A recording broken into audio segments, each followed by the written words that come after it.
तीर्थराज प्रयाग में महाकुंभ का आयोजन हो रहा है। 144 साल बाद ऐसा समागम बना है कि देश और दुनिया से करोड़ों की संख्या में जो है श्रद्धालु जो है त्रिवेणी पहुंच रहे हैं और पवित्र गंगा मैया में, मोक्षदायिनी गंगा में स्नान कर रहे हैं।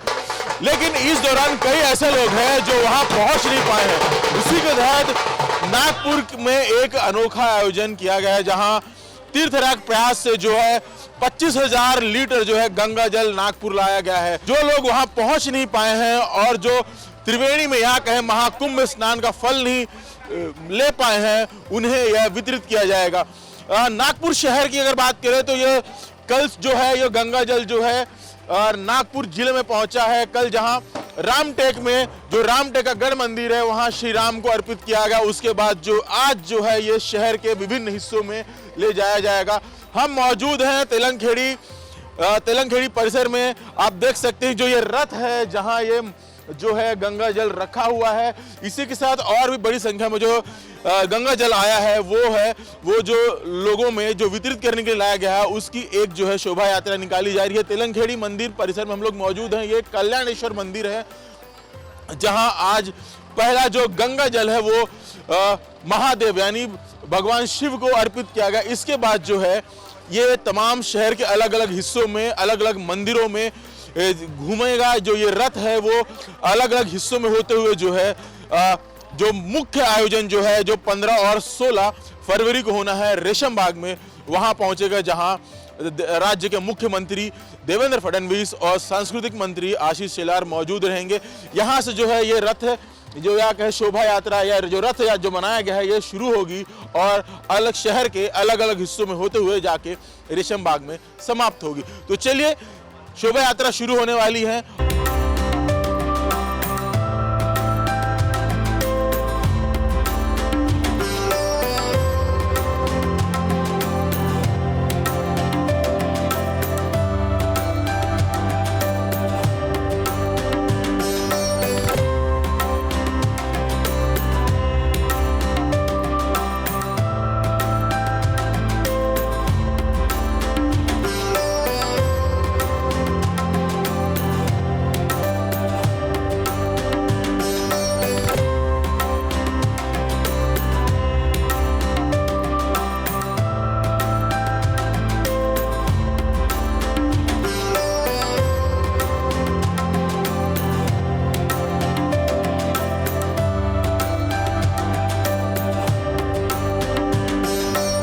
ये नागपुर नगरी का सौभाग्य है कि प्रयागराज में महाकुंभ चल रहा है और वहाँ का जल लेकर हमारे यहाँ के वैल्यूएबल ग्रुप और एक सत्संग संस्थान जो है उन्होंने ये व्यवस्था की है कि नागपुर नगरी के जो लोग महाकुंभ में नहीं जा पाएंगे उनको वो दर्शन का लाभ और उसके कुछ चीटे, उस जल के कुछ चीटे मिले, उसका इन्होंने प्रयास किया है। उसके लिए वहाँ से प्रयागराज से नागपुर नगरी में 6 मंदिरों के लिए लाए गए, जिसमें से एक कल्याणेश्वर मंदिर, दूसरा यहाँ राम मंदिर रामनगर का, तीसरा प्रताप नगर का देवी मंदिर, फिर चौथा टेकड़ी गणेश मंदिर, पांचवा रमणा मारुति मंदिर और एक, ऐसे 6 जगह कलश रखे जाएंगे। यहाँ पे लोग दर्शनार्थी आएंगे, दर्शन करेंगे। उसका जलाभिषेक जो है उस जल का उस मंदिर में कल या परसों उस मंदिर संस्थान की तरफ से होगा। और साथ में ही रेशिम बाग जो स्थान है, रेशिम बाग में बड़े मैदान पर इस वैल्यूएबल ग्रुप की तरफ से एक व्यवस्था की गई है, जिसमें 15 और 16 तारीख को सुबह 9:30 से लेकर रात को 9:30 तक, 15 और 16 दोनों दिन वहाँ एक ऐसी व्यवस्था की गई कि जिनको कुंभ में जाने का सौभाग्य प्राप्त नहीं हुआ उनको उस जल का एक अभिषेक छोटे पैमाने पे, छोटे स्तर पे हो, इसकी पूरी व्यवस्था की गई है। मैं सारे नागपुर नगरी के लोगों को आह्वान करूंगा कि 15 और 16 को बड़े रेशिम बाग मैदान में सुबह 9:30 से लेकर रात को 9:30 बजे तक वहाँ जरूर जाए। 6 संतों की पादुकाएँ वहाँ रखी जाएगी, उसका भी हम दर्शन कर पाएंगे और उसका भी वहाँ पे कार्यक्रम दिन भर चलते रहेंगे और यह जलाभिषेक भी चलता रहेगा। तो ये सारा सौभाग्य प्राप्त करने के लिए मैं सारे नागपुर नगरी के नागरिकों को आह्वान करता हूँ, जरूर इसका लाभ उठाएं। हम मौजूद हैं रामनगर स्थित राम मंदिर में, जहां अभी कुछ ही मिनट पहले जो है जो जल है वो अर्पित किया गया श्री राम को। हमारे साथ मौजूद हैं मुख्य आयोजनकर्ता, जिनके सानिध्य से या कहे जिनकी परिकल्पना थी कि इस तरह का आयोजन जो है और जो गंगा जल है वो तमाम मंदिरों में लोगों को या कहे मंदिरों में अर्पित किया जाए, और लोगों को जो लोग त्रिवेणी संगम में या महाकुंभ में पहुंच नहीं पाए हैं प्रयागराज, उन्हें ये अर्पित किया जाए। सर, क्या सोचकर आपने इसका आयोजन किया, क्योंकि 25,000 लीटर जो आप जल लेकर आए हैं और जो लोगों को वितरित करने वाले हैं?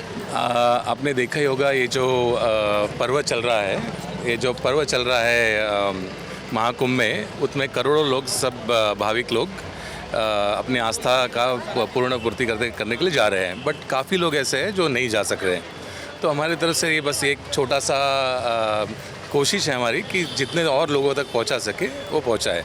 सो वैल्यूएबल ग्रुप ने हमने ये डिसाइड किया कि ये हमारे इसमें हम कर सकते हैं, तो क्यों नहीं करना चाहिए लोगों के लिए, इसलिए हमने ये किया।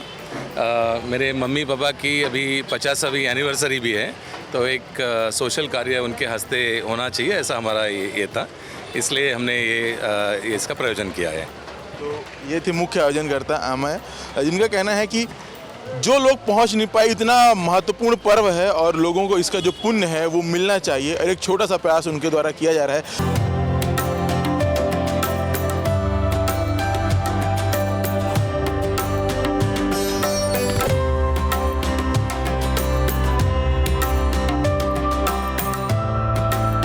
जिस तरह तमाम देवी देवताओं की पूजा होती है, ठीक उसी तरह ही गंगा जल की भी पूजा की जाती है। आज जिस तरह से ये तमाम मंदिरों में जो गंगा जल, त्रिवेणी का जो पवित्र गंगा जल है वो अर्पित किया जा रहा है, जो मंदिरों में भी है इसकी पूजा होगी, और उसके बाद जो है इसे जो देवी देवता हैं उन्हें अर्पित किया जाएगा, और लोगों को मौका दिया जाएगा कि वो भले वो महाकुंभ यानी कि त्रिवेणी प्रयागराज नहीं पहुंचे हो, लेकिन उसके जल से, गंगा के जल से जो है वो एक पुण्य जो है वो कमा सके भगवान को अर्पित करके।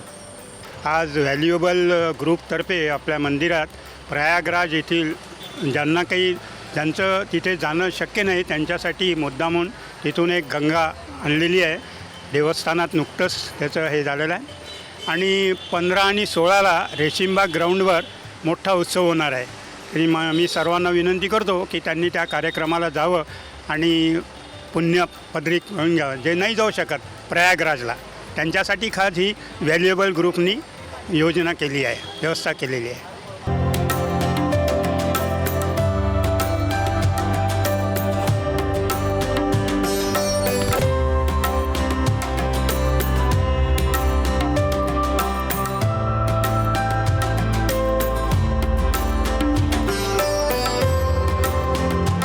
आज आमच्या गणेश मंदिरात गंगाजल आलेलं आहे, त्यामुळे आम्ही खूप खुश आहोत। या सगळ्यांचे आम्ही आभार मानतो, हेटे साहेब आहे, बाकी सगळे या लोकांचं, आणि यांनी महाकुंभाला जे काही कोणी गेले नाही त्यांना इथे दर्शन देऊन गंगाजलाचं एक पवित्र दर्शन व्हायला आम्ही इथे जल ठेवलेलं आहे। उद्या सकाळी अभिषेक होईल त्या याचा गंगाजलाचा, नंतर लोकांना आम्ही त्यावर एक बाकी लोकांवर शिंपणार आहे। त्याच्यामुळे खूप खूप धन्यवाद ज्यांनी आम्हाला इथे सहकार्य दिलं, इथे येऊन आपले गंगाजल आणलं।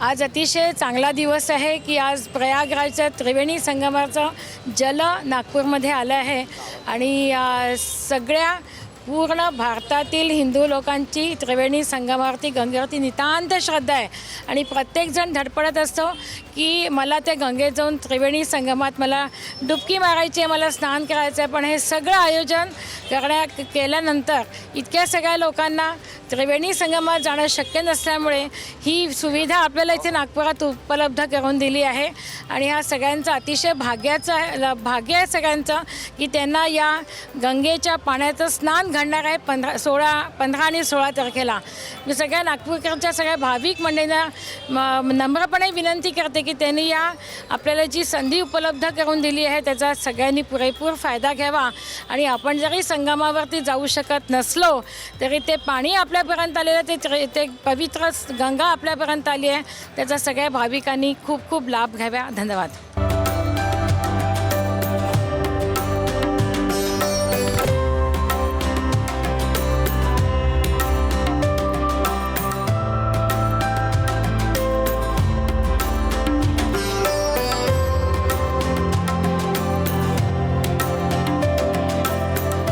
त्रिवेणी से आया हुआ गंगा जी का जल यानी कि गंगा जल जो है, जो रथ यात्रा निकाली गई थी वो अपने गंतव्य यानी कि रमना मारुति मंदिर में पहुंच चुकी है. आप देख सकते हैं कि जो अंदर जो है गंगा जल का पूजन अर्चन किया जा रहा है. आपको बता दें कि प्रयागराज त्रिवेणी से 25,000 लीटर जो गंगा जल है वो नागपुर लाया गया है. इसका मुख्य मकसद जो है, जो त्रिवेणी संगम या कहें महाकुंभ में स्नान के लिए नहीं पहुंच पाए हैं ऐसे नागपुर वासियों को जो है गंगा जल दिया जाएगा, उन पर छिड़काव किया जाएगा जिससे जो पुण्य है वो भी प्राप्त कर सके.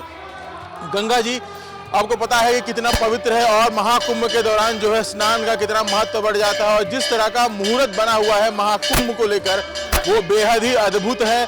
बड़ी संख्या जो इतना पवित्र माना जा रहा है कि 144 साल बाद जो ये समागम यहाँ का है जो मुहूर्त आया है उसको लेकर देश और विदेश से करोड़ों की संख्या में जो लोग हैं वो त्रिवेणी पहुँच रहे हैं. लेकिन कई भी ऐसे हैं जो नहीं पहुँच पा रहे हैं. इसी को देखते हुए नागपुर शहर के एक व्यक्ति क्या कहे एक श्रद्धालु ने जो है अब इसका बीड़ा उठाया और नागपुर वासियों के लिए या कहे जो लोग प्रयागराज नहीं पहुँच सकते हैं उनके लिए जो है ये गंगा जल लाया है. 15 और 16 फरवरी को रेशम बाग में एक बड़ा कार्यक्रम का आयोजन किया गया जहां नागपुर वासियों को जो है ये गंगा जल जो है उन्हें दान दिया जाएगा या कहे उन पर जो है छिड़काव किया जाएगा. कैमरामैन अतुल के साथ रवि शुक्ला, यूसी न्यूज़, नागपुर.